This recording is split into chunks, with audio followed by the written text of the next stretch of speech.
Sunday night, I'd watch the practice with none of my friends. I'd turn the dial to ABC to see the creep of the week that Bobby Donald defends. But I'm out to practice. With your host, Keith Varney. Out of practice. And Mike Indeglio. Way back in high school. Guessed wrong. Almost every night. Every time, baby, every time. Consistent. QVC, so I went to practice. There was no TiVo. What could I do? Wait 15 years, get fat, then stream it on Hulu. Out of practice. 7 seasons in, we're still screwing up. We just fix it faster. Out of practice. We said never do Monday again. So this week we did Monday, but early Monday? Out of practice. And welcome to the Out of Practice Podcast, a weekly podcast that talks every week, every single week, about David E. Kelley's award-winning series, The Practice. This week we are all the way up to Season 7, Episode 7, entitled Small Sacrifices. And let's talk about the small sacrifice I'm making here for your mother. Yeah.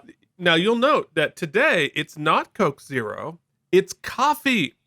And you want to know why? It's because we are recording this at 10:42 in the a.m. Jesus, I've been awake for about 20 minutes. Yeah, it's early. We're going. So my mom, a forgetful lady, she doesn't drive anymore, and one of my son duties is to take her to her doctor's appointments because it used to be that I had a flexible job and schedule, less flexible these days. But my brothers and sisters and wife have to go to a location to work. I don't. Yeah. And so de facto, I still have to do this. Long story short, she remembered to tell me about a doctor's appointment today at 2. Unfortunately, she lives 45 minutes away. So everything had to change for a 15. Yeah. What will be, it's a wellness check. So it's going to be a 15-minute doctor's appointment. Yep. But my entire day has been blown up. And And so is yours, that takes. Yeah, that's right. Vis-a-vis, your day is fucked. Yes, indeed. And actually, my mother's not feeling well right now, too. So I hope you feel better when you hear this, Mom. Yeah, me too. Now, speaking of small sacrifices that I'm making for you and your family, we are beginning. I thought you were about to ask me a favor on air in front of everybody. But I thought that's where that was going. I'm glad it's not. That is exactly what that's true. The problem is I rarely need something from you, but when I do, I will definitely ask you on air. But we are embarking this week on a crucible, should be, some would say. It should be pretty harrowing for us, less so for you. I mean, if you're still listening at this point, like harrowing is your breakfast. So, but we are embarking on a marathon binge.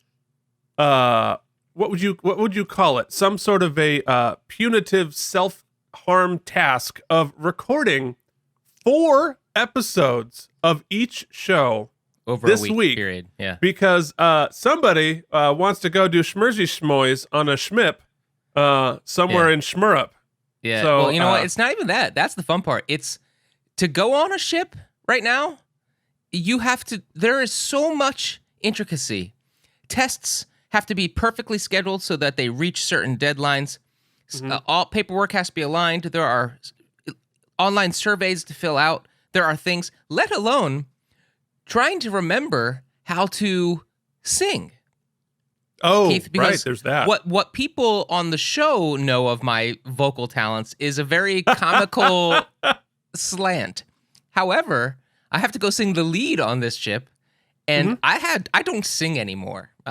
So remembering how to do these things physically is I don't have a lot of time to do all the things I need to do, and I stay up too late playing Far Cry 6. And I also watched the new Halloween, Keith, in honor of you and your Yes. Halloween watching the released on Paramount Plus. No, that's a lie. Peacock. Peacock. In Yes. maybe the worst titled Halloween thing of all time. Do you know what their like Halloween curated collection is called? I've used it 100 times. I don't read, so. Peacocktoberfest. Yes. Peacocktoberfest. Look, some like intern, they had a meeting about that, and they're like, yes! Nailed it. Print, save, go to... Yeah, no, for sure. And look, I'm going to circle back, and then we'll get back into Halloween, about Mike singing on the podcast. Oh, right. I've always said this, that in order to sing that badly, in order to parody something really well, you actually have to be good at it. So you can't be that bad without being that good. Yes. So Thank you. I firmly believe that it's so, like, by the time we finish this binge fest, I will get to the nougaty center of that compliment and find the compliment. look, you can't. No, I mean think about it this way, right? You're an Olympic to be ski as bad jumper. as this guy, you gotta be good. Okay, so you know back in the 80s, they had the intro to the wide world of sports on ABC, and it began with this ski jumper just exploding, just going in there, and then just like, it was horrible. We were probably watching somebody literally die on their screen. It was horrible. But in order to get to the point where you explode in a pile of snow and limbs, you have to be a pretty damn good skier in order to get up to the top of the thing, ski all the way down, and then crash into a ball of flames. So you can't, our like, I apologies couldn't to do that. Family. I could, I'm sure he's fine. They wouldn't do that. There's no way I could possibly crash that bad because I could never get going that fast on skis. In order to find your way down the podcast carousel to be an avid listener of this podcast, you must be one hell of a listener of podcasts. I mean, you have to have stamina. You have to have a lot of free time. You have to hate yourself a little bit. No, it's great. Anyway, Keith, I know back this to is our Halloween. other show. One more thing we just have to talk about. Okay. William Shatner at this juncture of our lives. We do another show on podcast on the show, whatever show, YouTube show on the channel, whatever we do. I don't know anymore. Discussing Trek. And, William Shatner's 90 years old, and he went to space last week, Keith, and I feel like we needed to at least take a moment to, like, reference that. Yeah, no, he sure like, did. real space in a penis. Real space in a penis. Yeah, no, That's I mean, a thing that happened. How do you parody anything anymore when just life and the world is doing it when for 90-year-old William Shatner goes to space on a penis. Yeah, no, I mean, my goodness. Shatner continues to shat in the most spectacular ways, always. But then he's been so moved by it. Like, I don't know if you've seen any of his interviews post. He is speaking so eloquently, and he's been so moved by what he refers to as the fragility of the 50 miles of Earth skin that he penetrated in the penis. To hear him speak of it is... He does it with like this sincerity and this poetry that belies the sheer just lifelong parody that he is, that I don't know what to do anymore. Well, I mean, look, at some point, a sustained self-parody completes the circle back into being serious. It's remarkable. Well, congratulations to that. And your CEO Jen sent us a meme of him holding a sign saying "Suck it, Picard." I don't know if that's real, but I should be.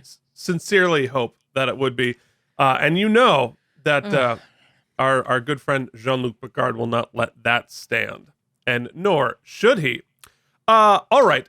So yeah. Anyway, Halloween movies. We watched Halloween Kills and all of the Halloween movies. We have it ranked. We are now 8 movies into the Friday the 13th series, and so we watch one every night, and then we rank them all over again.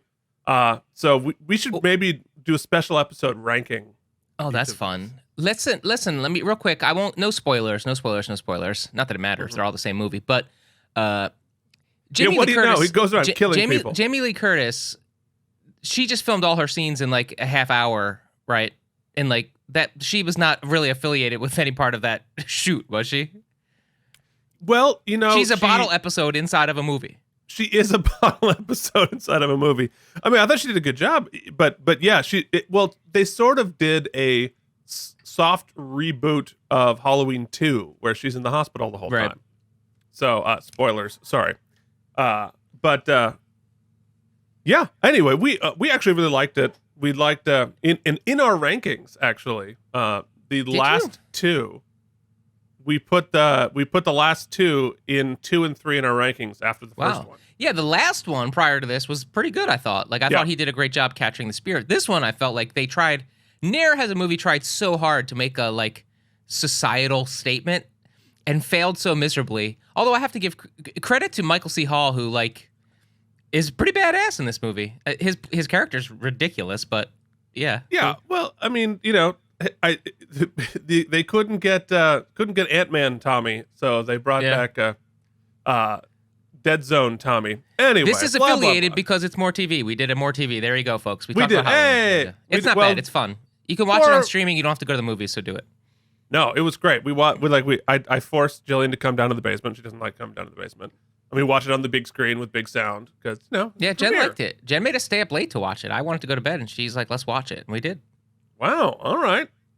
Okay. Well, let us move forward now. One of the traditions that's going to happen during our marathon is as opposed to doing filings and subpoenas, because guess what? We're just like bleh, a whole mess in a row.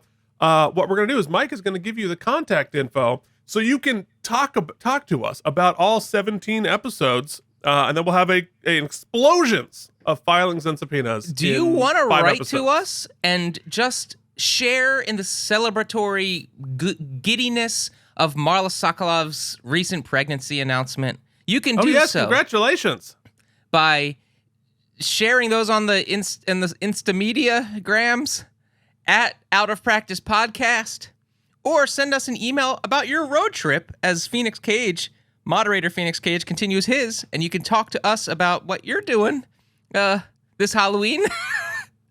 Man, you are so good at this. Out of Practice Podcast at gmail.com. 7 seasons, 7 episodes, baby. I'm a goddamn pro.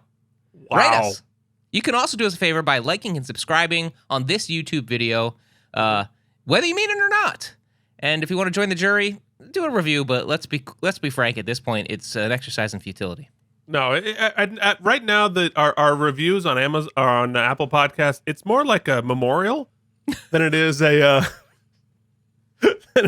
a reviewing system. Yeah, I know. I always make the joke in Schmersy Schmoys when like we get scant applause for something like a joke or something. I always go, "Thanks, Mom." And unfortunately, with our YouTube reviews or our podcast reviews, that's accurate. That's true. But it's Keith's mom.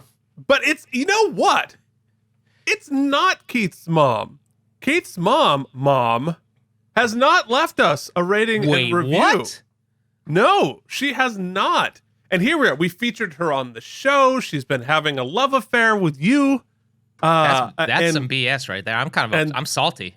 And there's no rating and review from Keith's mom, and it should definitely be left from specifically Keith's mom. Yes. Because I think that would be appropriate. In order to like push you over, I know you're not feeling well, and in order to push you towards that extra effort of your day to leave us a review, Keith's mom, think about the sheer embarrassment of your grown son on his podcast having to play that music and make a big hullabaloo to welcome you to the jury, his own mom. I mean, that is the epitome of I live in the basement and I have to thank my mom on the internet. And the comedy of that is worth doing, Keith's mom. Oh, believe me, I think she feels the shame just because I have a podcast. I think already there's plenty to go around. She has a full meal of like, what have I done? What happened? Very quickly, did I do something wrong?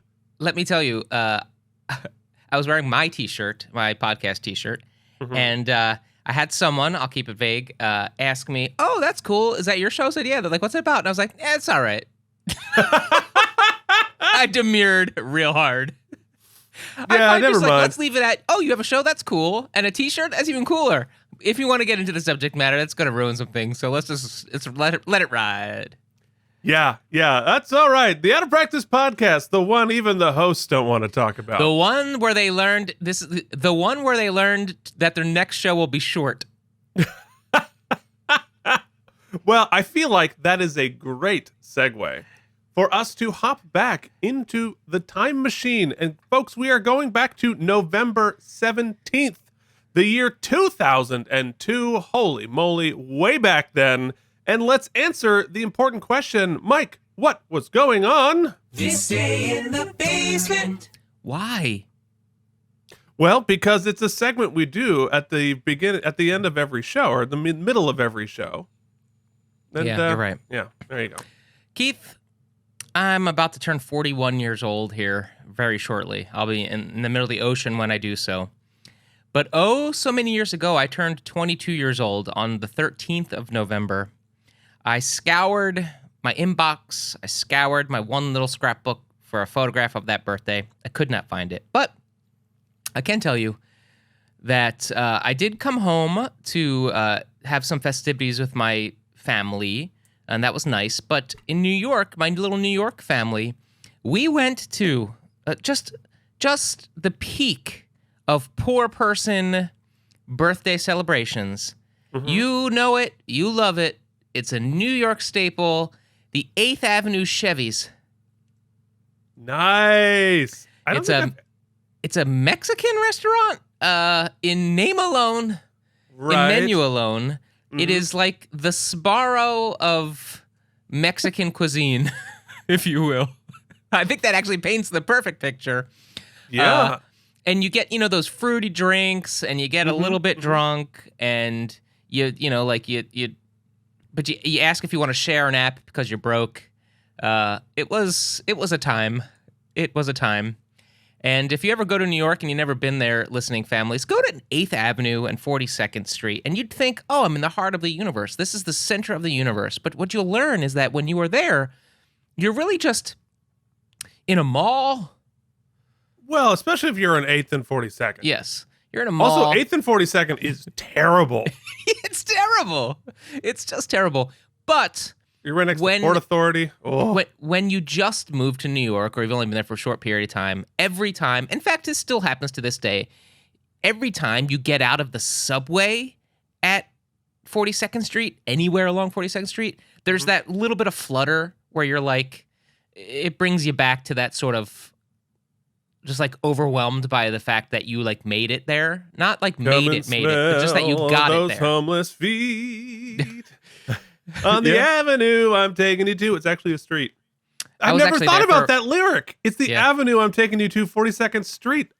Yeah. In 41, I'm this old before I realized how stupid that lyric was. It's actually kind of fun because some of the confusing parts of New York is like the avenues and the streets sometimes do get mixed up and jumbled. But I was there for a rehearsal last week, Keith, and what is sad about getting older and being in the business is that a lot of that magic just kind of tarnishes. Also, I have to tell you this nugget right now. I'm sorry, I'm hijacking the segment. I have to tell you this nugget. Damn it, I'm in a rush, and I'm just got too much to say. Look, we're going to talk for about, let me see, 10 hours. Actually, no, that's not true. About 13 hours when you do Star Trek. So once pace again, yourself. I've learned over 7 seasons, I have to keep this incredibly vague. But so I once upon a time did a reading of a thing, and it was bad, like bad. Oh, yeah. And recently, as in like very recently, there's another reading of that thing going on. And in the press release or whatever that it's being, people are passing around that I'm seeing on the internet or whatever, it's like Broadway bound, blah, blah, blah, blah, blah, yada, yada, yada. And I'm like, me and Jen are laughing because we're like, ha, no. And Jen goes, who writes this crap? And I went, Keith writes it. No, actually, I know we talked about it on the show. Write it. Keith gets it and then just posts it. That's right. I reformat the press release, and rarely do I overrule a press agent and say, no, that's not Broadway bound. Yeah. See, but we we have code for that. We have, because we have like future Broadway, and we have future Broadway plans or targeting or aiming for, depending No chance on, in hell. yeah, well, those, we have a code for that too. But Anyway, yeah. I was 22 years old, Keith, in the prime of my life. I wish I had known it then, that it was my prime. But you know, that's all in retrospect. But Keith, ne'er but a few miles away from me, celebrating my 20th, you could have had a drink with me at Chevy's, but instead you were what? well, yeah. Well, first off, 22 was not the prime of your life. I would say my prime was like 31. You're right, not the prime of my life, but I wish that I could have appreciated the amazing opportunity and the amazing kind of place in life I was at a little bit more. But that's youth. Yeah, always. And, you know, let the lesson not be regretting not having done it in your youth, but remembering to appreciate what's happening right now, because guess what? It's only going to get worse. Yeah, that's fair. So appreciate what you got now. Yeah, so I actually never in my life have gone to Chevy's. But what I did do, a mutual friend of ours, who I will not name, his birthday aspirations were similar, but he did this much older in life. It wasn't 22 in desperation. This was friggin' intent, and scheduled his entire birthday party at the Times Square Olive Garden. All he wanted to do on his birthday was go to the Times Square Olive Garden. So you want a shit show? There's literally a shit show. Yeah. Yeah, no, that's bad news. Bad news. Anyway, it was fun though. Like, it was sort of kitschy and fun, even if only the rest of the people knew it was kitschy.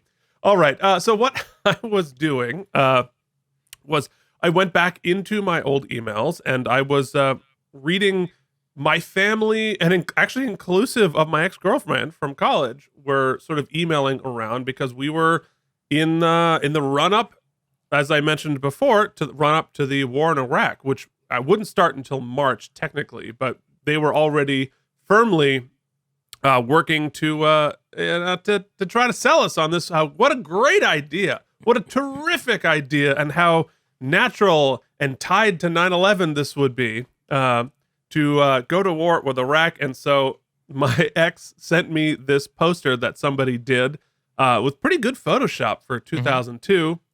Parody of the Attack of the Clones, a Star Wars Episode 2. This, of course, if you're not seeing it on the YouTube, is a Gulf Wars Episode 2 clone of the attack with all of the major players. And so we were all, in my circle, being annoyed and not arguing, being frustrated with the clearly inevitable run-up to the war. I should say, just out of respect, we lost Colin Powell this very morning, this morning our time, to COVID. So rest in peace. And he was a guy who was used as their source of integrity, and he regretted it, and he was duped himself a little bit. So best wishes to his family. So I at that time in my life, we had a little TV in the living room that its only connection was an RGB to a Nintendo GameCube. Right. So I didn't do a lot of reading of the newspaper, and there was no TV to be watched other than the channels we got over the to the antenna.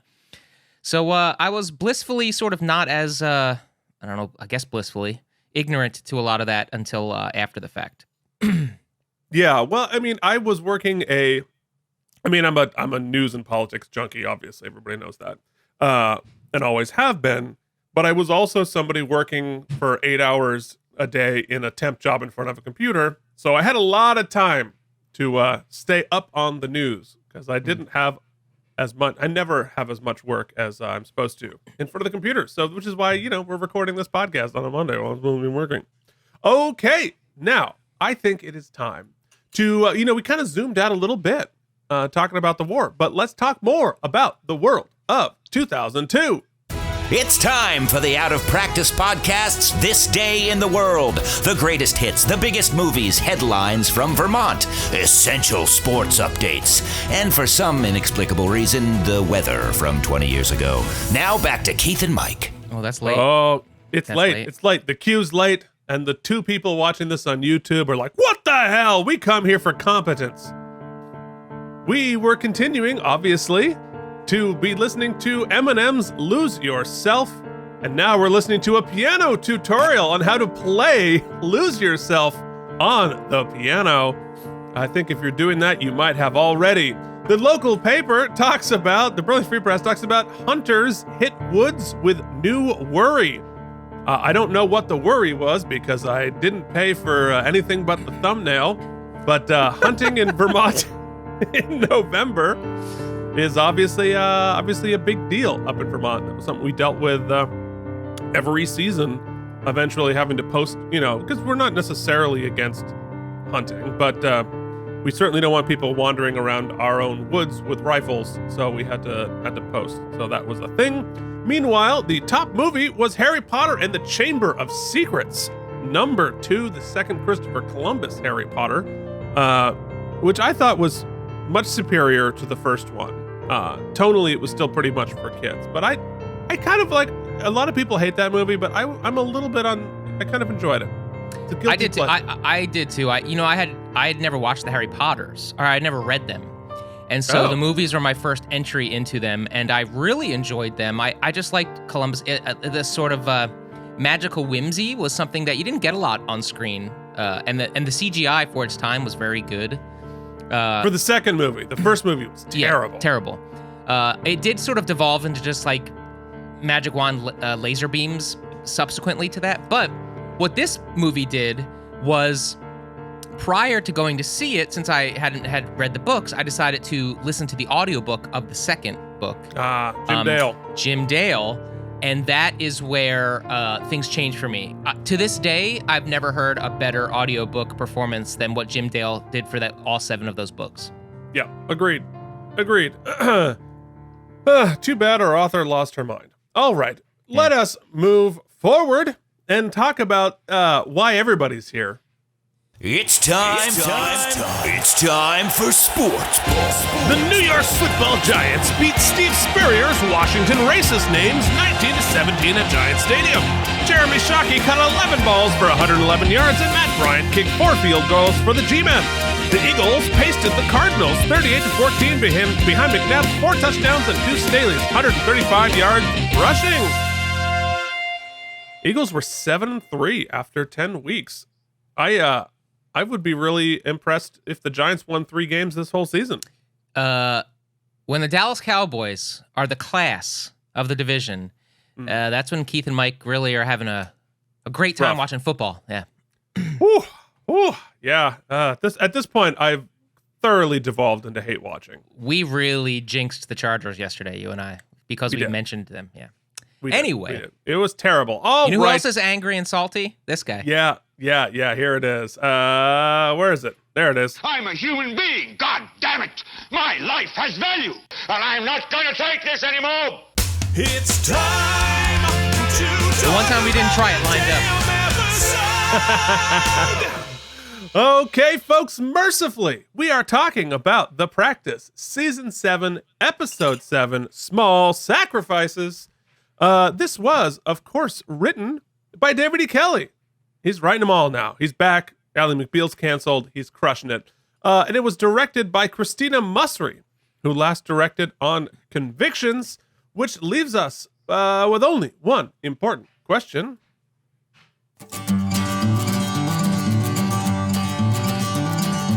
What is that supposed to mean? What's your problem? Is this what happens to women when you insert your penis? What? What does Mike think's gonna happen? What if he would have drank the curdled milk? Then what would have happened? I'm really just curious as to how we're going to get a Star Trek transporter with a Russian. I don't know. I'm curious about hunting for that Easter egg. Keith, there's fallout to be had. Bobby can't just give up God. and there not be a reckoning. I mean, he was crying. The priest was crying at the end of last episode. A lot of crying. And so I think this week we're going hard into that. I think we're going to have another case where not another case. I think Bobby, there's some sort of reckoning is going to take place where Bobby has to now represent a person of the cloth. We're going to, and it's going to be worse, Keith, because we're going to find out that during this,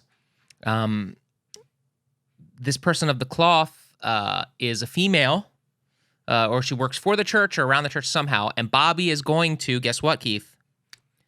Have a little sexy, flirty flirt with this person. And the sacrifice is actually Lindsay. His marriage? Oh, shit. Could be, or at least it's on the line. I know it's retrotting a little bit, but that Bobby's infidelity. And meanwhile, in the B case, Lindsay's doing something like working with somebody who is like Russian. Wow, big swing. Yeah. Jumping the shark, folks. All right. Well, if you would like to listen to us listen to that episode, hop over to your favorite podcasting service, and we will be back here on the YouTubes for the after show. And we are back, baby. We are indeed. Whew, there is a lot going on in this episode. It's a big old mouthful. But before we talk, we have to do some very important recaps in a segment we like to call 2, 3, 4. Mike has 30 seconds to remember what just happened on the show. Segment. Y'all, nobody's pissed, but like everybody's a little upset. Truth be told, we got a statutory rapist, and he admits to it, but that's not the point. The point is that there's only one kid, and like Bobby's got to like defend him, and we deal with all the questions we deal with on the show, and ultimately his priest is like, is this for any way? Because Bobby's his superpower is being really good at this, and that often leads to bad people being free. On the other hand, we're hypocrites when it comes to animal cruelty, and Ellenor gets him off. Yes, indeed. Thank you very much. I really enjoyed that, but I really wish you could do it faster. But actually, like slower, but just fewer syllables.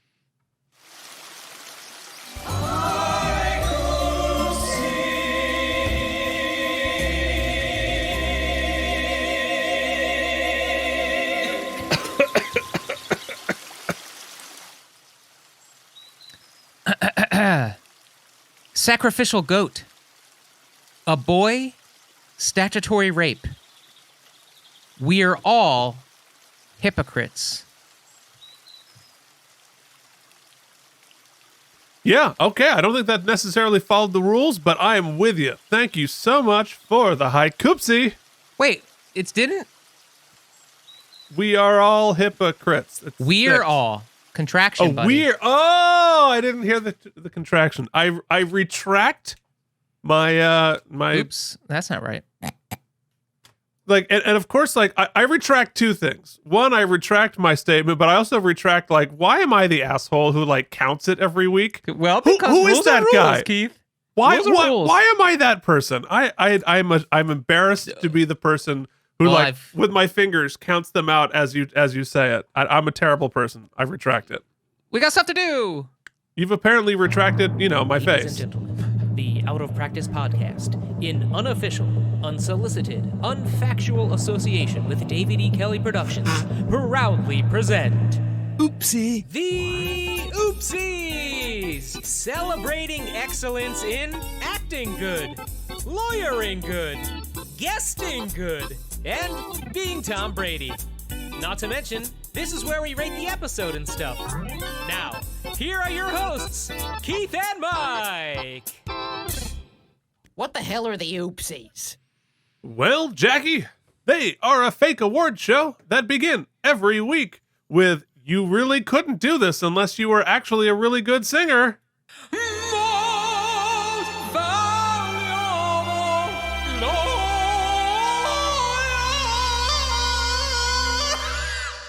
So it's like a fine wine. Just gets better and better. Yeah, guys, this is really where you have to parse our nomenclature, because look, Bobby and Ellenor both won their case. Bobby, though, what is value, right? Like, if you define what his job is based solely on providing the best defense to his client, regardless of innocence or guilt, then yeah, Bobby Donnell shows you he's the best. He took a loser and turned it into a win. However, does that value extend to the safety of our community and society? Because, you know, like, murderers and stuff are bad, don't get me wrong, but knowingly letting a child rapist go out the doors, knowing he will do this shit again, that's a tough one. That's a tough one, especially when your priest is watching you. Yeah. So I'm gonna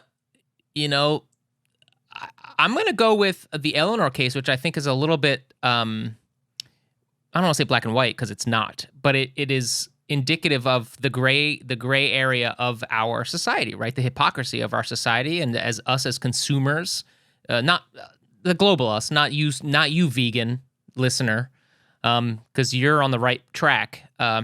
But, you know, we can't just condemn a religion for its practices if we engage in those same practices non-religiously. I think that, though it's not as black and white as that, obviously, I think that Ellenor did correctly, was able to, in the face of her own opinions, effectively argue the case, and I think win a winner. So I'm gonna vote for Ellenor here. Yeah, no, I agree with you.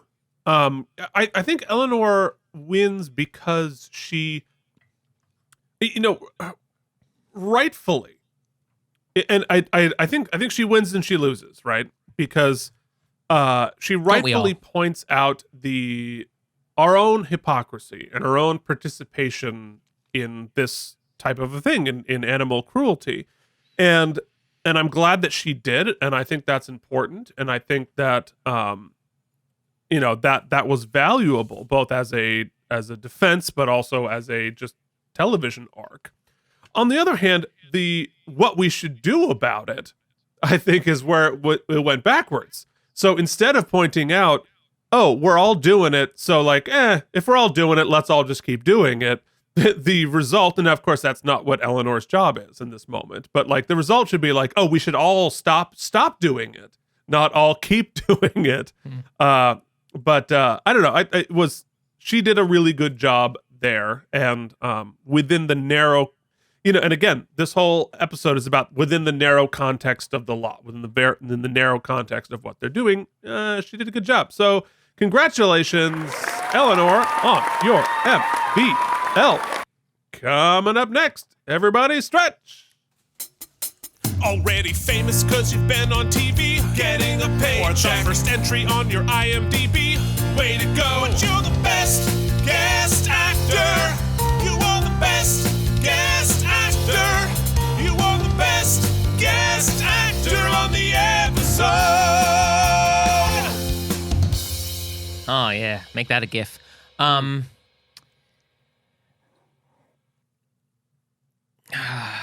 Listen, we talked about, I think the actor who plays Judge Swackheim, Paul Dooley, he's won MVL before, or Best Guest Actor before. He's excellent in this episode. He's played his new measured character very well. Same version. Yeah. However, I think that Chekhov here really, and that I can't imagine as a kid pulling that off. I don't know how you do it. I don't think I would have been able to do it. I don't think I could do it now. So yeah, I think that he earned a difficult best guest actor here for that one scene. Yeah, I mean, Anton Yelchin is his name, and was an extraordinary child actor and a terrific actor as an adult. Yeah, I mean, he did such a good job. I mean, honestly, like, I had a hard time watching him because it was so real and raw and painful to watch. I mean, you know, the second time I watched it, I was like checking my email because I really didn't want to watch it again. So I mean that as a compliment because he did a really, really terrific job. So, though I have thoughts about whether a jury would really pass that verdict. I loved Bobby's clothes. We'll talk about it in Oopsie. For a murder trial, as a juror, I take Bobby's clothes a different way than I do in that. No, like he was so credible. Yeah, there was no way that you wouldn't believe him, which is why I think that the verdict does strain credulity a little bit. Yeah. But that's not a time to talk about in the best guest actor because Anton Yelchin, you should just get all your claps. But we'll talk about that in the tires. But before we do that, we need to hand out. You killed your podiatrist or blew the case, but you let a single tear run down your face. You're the best actor on the show. You've had him hang people out the window. You've had him in a revenge flick with Donnie Wahlberg. You've put him in. You've had him be a father. You've had him at in front of the Green Monster proposing to his beloved. You've had him banging Helen. You've had him trying to bang murderesses. Multiple. But I am going to proclaim right here and now, Mr. Varney, this to be the seminal Dylan McDermott, the practice performance for my money. Wow. I think this is the best he's been.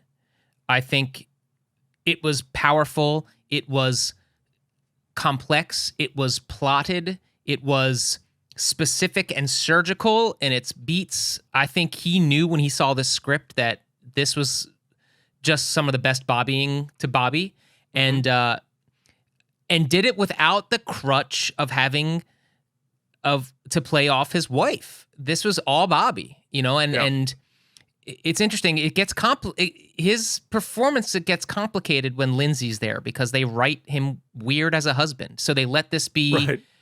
Yeah, they let this be Bobby the man. So I think Dylan McDermott gives his best performance for my money in the 7 seasons I've seen him so far. I know his time is running short, I think. So yeah, Dylan McDermott far and away. Yeah, well, I'm going to agree with you with one slight adjustment, and that is I don't think it's this episode. I think it's this arc that fair. is giving Bobby the best work, and Dylan is giving his best work in it. Because we've sort of been, this is the third episode of this arc, dealing with his relationship with the Catholic Church and the sex abuse and all of this. I think that this whole story has been the best Bobby, like you said, the best Bobby we've ever seen, and the best Dylan McDermott we've ever seen. Mm-hmm. So, completely agreed. Congratulations, Dylan McDermott, on your Oopsie. Coming up next, we already know, but give it to us officially. The Tom Brady Award for being Tom Brady. Sacrificing the goat, you will. There you go. Thank you for that. I'm really I'm proud to be a part of this podcast today. Okay, let's get into it. Ladies and gentlemen, it is time to announce how many spare tires this episode gets. I loved it. So I have a lot of thoughts. Keith will be hopefully more eloquent than me because I'm trying to parse them all right now.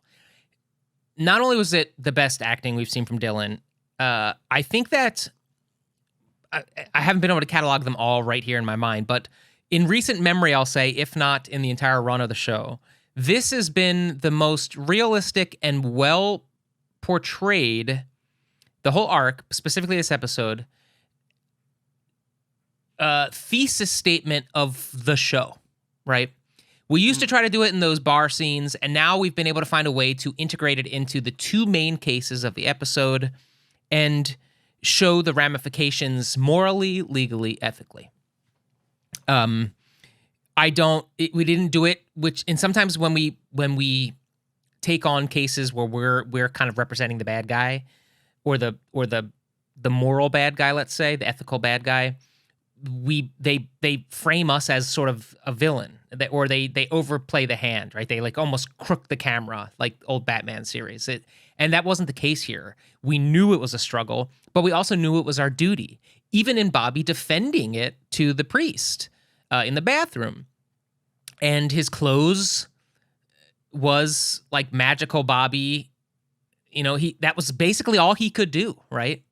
Even though he knew he had a little bit of extra piece of information because the guy basically admitted it. But as he said, he even parsed it in the closing, like what's been presented in this courtroom today.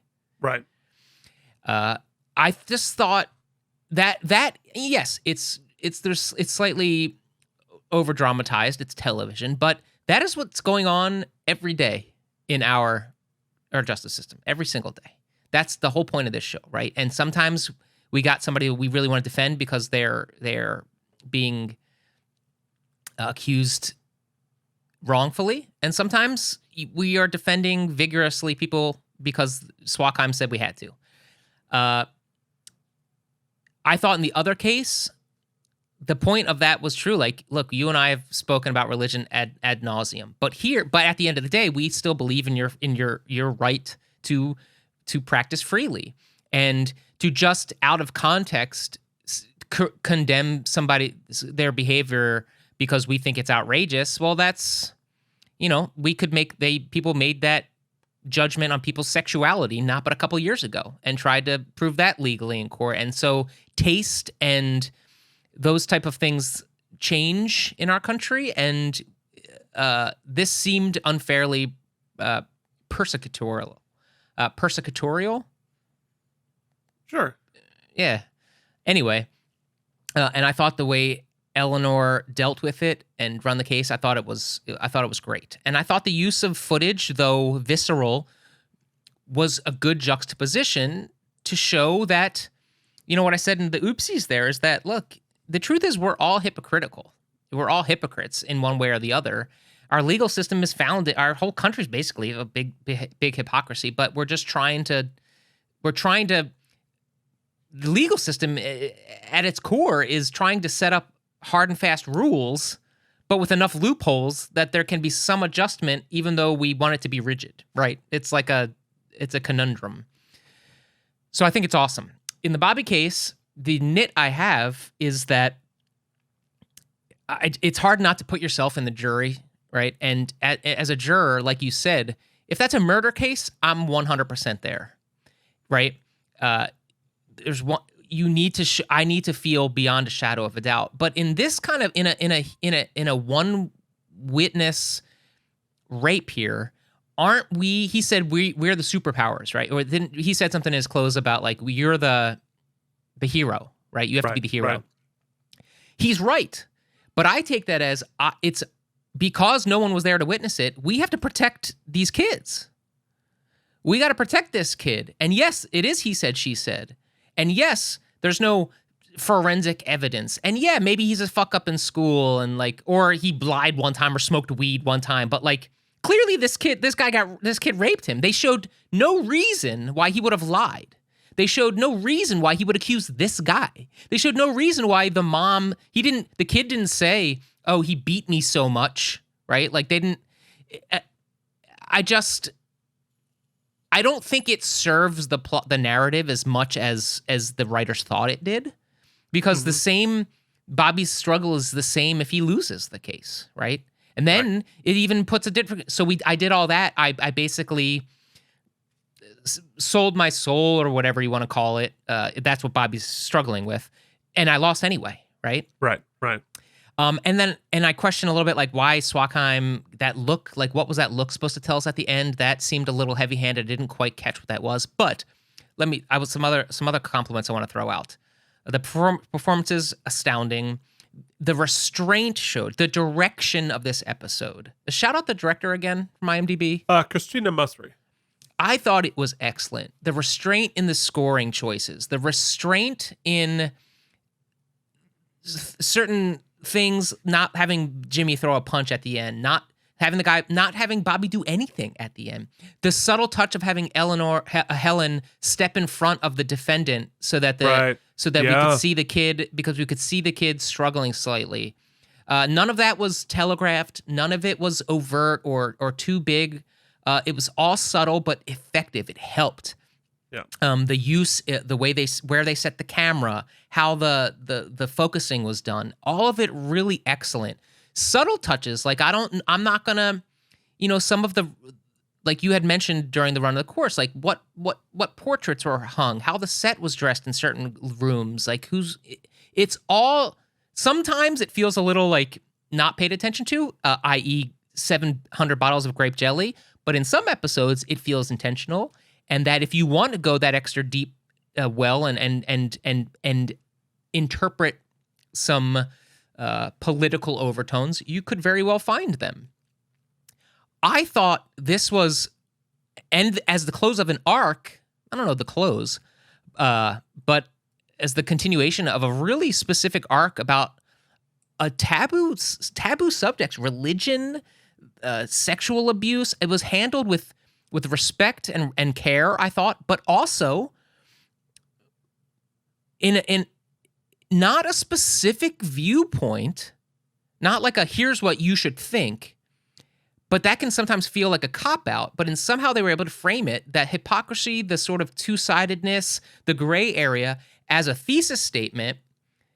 And sometimes the question, there are no answers to the question, right? And that's the thing. And I thought that was like so well done. I don't know.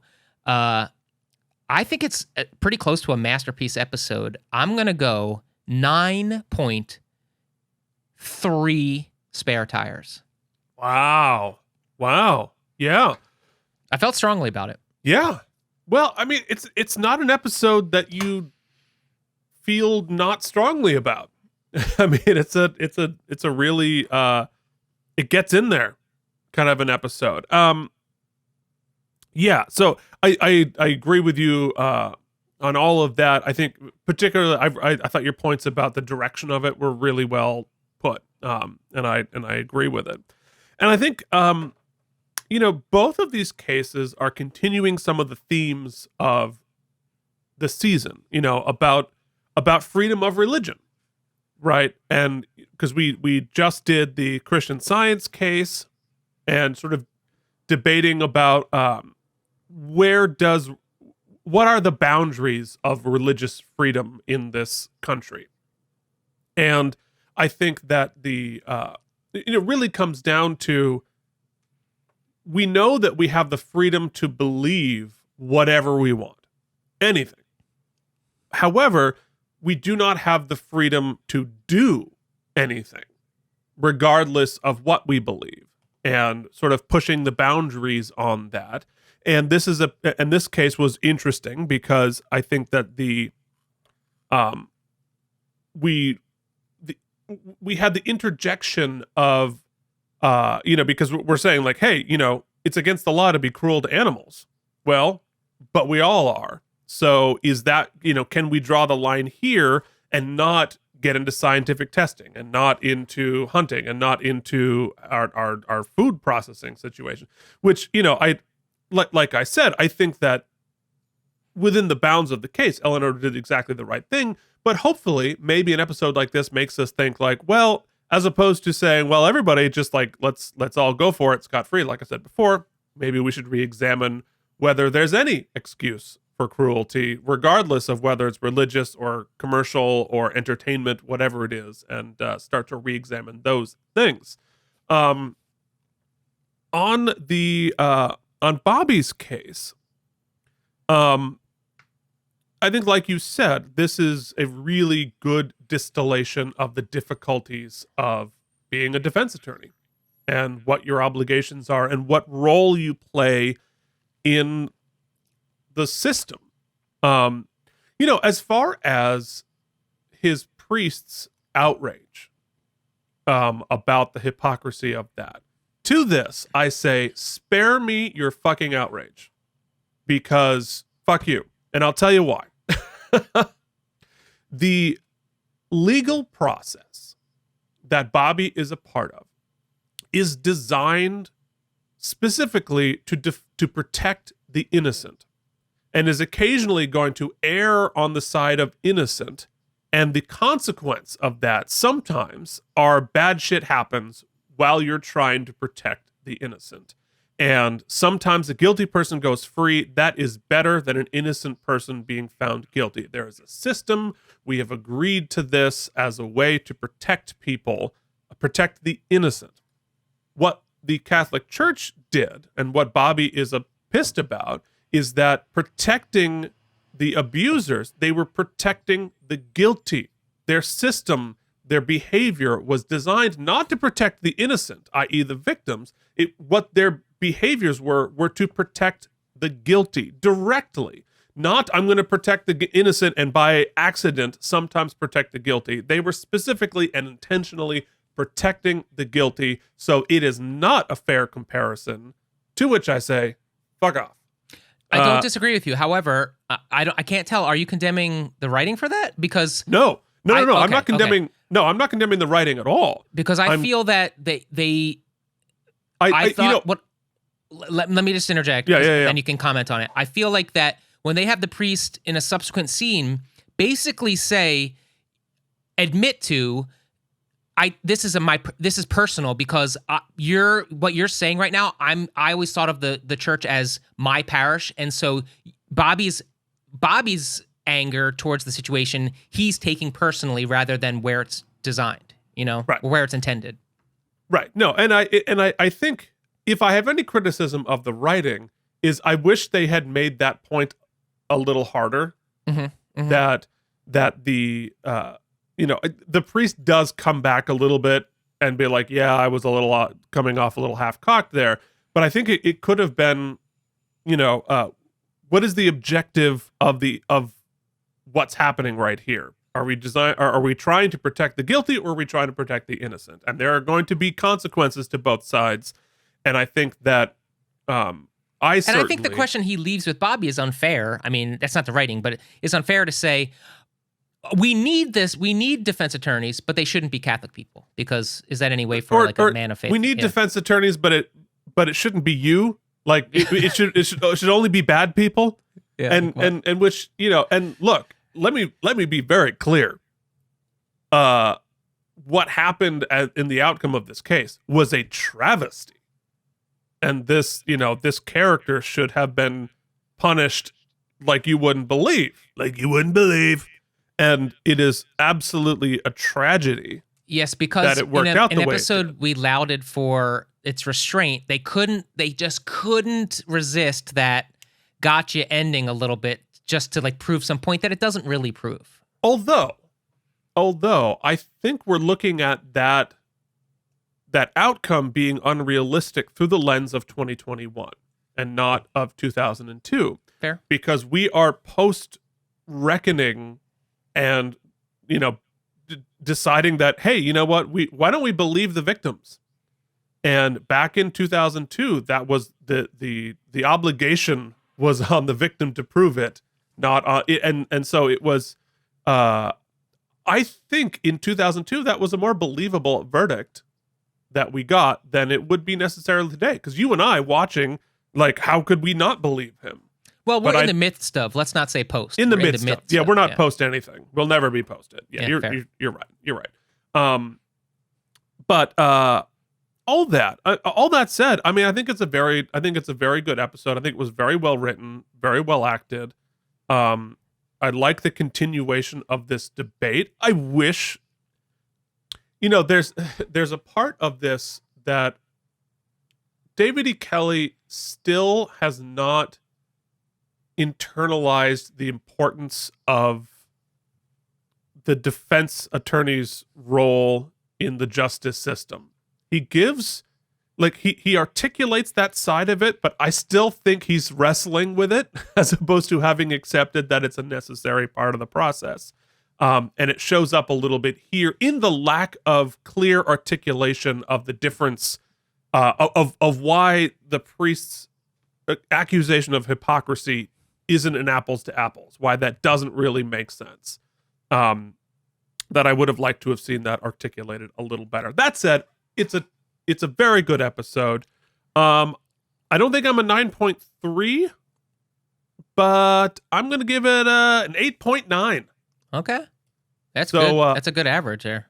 That's a very, very good average. We'll talk about it later when we talk about not just the season, but the show as a whole. We're getting to that point. It'll be some time off, but we're getting there. Hold on. Where's my two shot? It is time to deal with the Easter egg. Yeah. But before that, I want to say that the other thing that I think that the show as a whole has never really reckoned with is the pacing of wins. And I don't mean winning cases. I mean as an audience, as a writer, Keith, you need to give moments where your audience feels celebratory and that we've accomplished something like a relief from the tension. We thought we were getting that with the Rebecca is gonna try get Lindsay out of prison, things like that, or when Bobby gets engaged, things to celebrate. Yeah. And they really never found their groove as to when to dole those out. We don't get them very often. It's been a little grim this season, yeah. And they could have had one here where at least we could have felt some sense of justice that this guy, despite Bobby's best efforts, still gets what he deserves. And that doesn't kneecap your point. That doesn't kneecap the thesis statement of the episode at all by just doling out a realistic, or at least just give the audience something. They always want to leave you with, and I get that's the tone they're going for, but I just felt like that's been a little bit inconsistent. It's hard to and I think often they think that by putting in those bullshit comedy beats, that serves that purpose, where that's a different feeling entirely. So Mike thinks we need a win. Stay tuned next week to see if we get a win. But let's deal with the Easter egg. We got this guy. Yeah, Anton. What does that mean, Mike? Anton, he's Russian. He plays Chekhov, who is Russian, and he's from Star Trek. It's very literal. That's right. I did but you didn't get it. You're right. You didn't get it. Even though it was on the slate, I should have seen it. It was on the slate. There it is. Well, folks, if you have enjoyed our brand of nonsense, I did a little teaser there for our new teaser.